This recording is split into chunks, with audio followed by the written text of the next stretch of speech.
நான் வந்து actor ஐயப்பனோட wife. அவர் வந்து மூர்த்தியா நடிச்சிட்டு இருக்காரு கயல் சீரியல்லங்க. வீட்டுக்கு வந்தாருன்னா ரொம்ப குடிச்சிட்டு தான் வருவாரு, ட்ரக் அபியூஸ் பண்ணிட்டு தான் வருவாருங்க. ஆனா என்ன வந்து எதுவுமே வந்து ரெஸ்பான்சிபிலிட்டி எடுக்க மாட்டேன்னு சொல்றாருங்க. என் குழந்தைக்கும் எந்த ரெஸ்பான்சிபிலிட்டி எடுக்க, வீட்டுல வந்து எல்லா பொருளையும் உடைக்கிறாருங்க. சன் டிவியில் ஒளிபரப்பாகிட்டு வர கயல் சீரியலில் மூர்த்தி கேரக்டரில் நடிச்சிட்டு வருவர் தான் நடிகர் ஐயப்பன். இவருடைய மனைவி கயல் சீரியல் ஷூட்டிங் ஸ்பாட்டில் வந்து வாக்குவாதம் செஞ்சிருக்காங்க. அப்போ அவங்களுடைய கணவர் மீது அடுக்கடுக்கான குற்றச்சாட்டை சொல்லியிருக்காங்க. கயல் சீரியலில் ஐயப்பன் மூர்த்தி என்ற கேரக்டர் நடிச்சிட்டு வராரு, அதாவது கயலுடைய அண்ணனை நடிச்சிட்டு வராரு. அதே மாதிரி கயல் சீரியலில் ஆரம்பத்தில் கயலுடைய அண்ணன் பொறுப்பில்லாம குடிச்சிட்டு இருப்பாரு. இப்போ தன்னுடைய குடும்பத்துக்காக பொறுப்பா மாறி இருக்காரு. அவருடைய தங்கைக்கு உறுதுணையா இருந்துட்டு வராரு.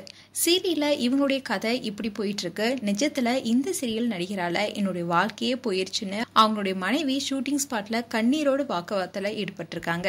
இந்த வீடியோ இப்போ பரபரப்பை ஏற்படுத்தியிருக்கு. இன்னைக்கு சென்னை வலசரவாக்கத்துல கயல் சீரியலுக்கான ஷூட்டிங் நடந்துட்டு இருந்திருக்கு. அப்போ அங்க வந்திருக்காங்க நடிகர் ஐயப்பனுடைய மனைவி. அப்போ அவங்க என்ன சொன்னாங்கன்னா, 3 வருஷமா அவர் வீட்டுக்கு காசே தரது கிடையாது, குழந்தையும் சரியா கவனிக்கிறது கிடையாது, அவர் குடிச்சிட்டு தான் வீட்டுக்கே வராரு, வந்து எல்லா பொருளையும் போட்டு உடைக்கிறாரு, அதனால நான் மன உளைச்சலுக்கு ஆளாகி இருக்கேன். கடந்த 2 மாசமா வீட்டுக்கு சுத்தமா வர்றது கிடையாது, அதனாலதான் நான் ஷூட்டிங் ஸ்பாட்டுக்கு இப்ப வந்தேன். ஒரு நியாயம் கேட்கலான்னு வந்தேன், ஆனா உள்ள யாருமே விட மாட்டேங்கிறாங்க. என் புருஷன் கூட பேச விடாம தடுக்கிறாங்க.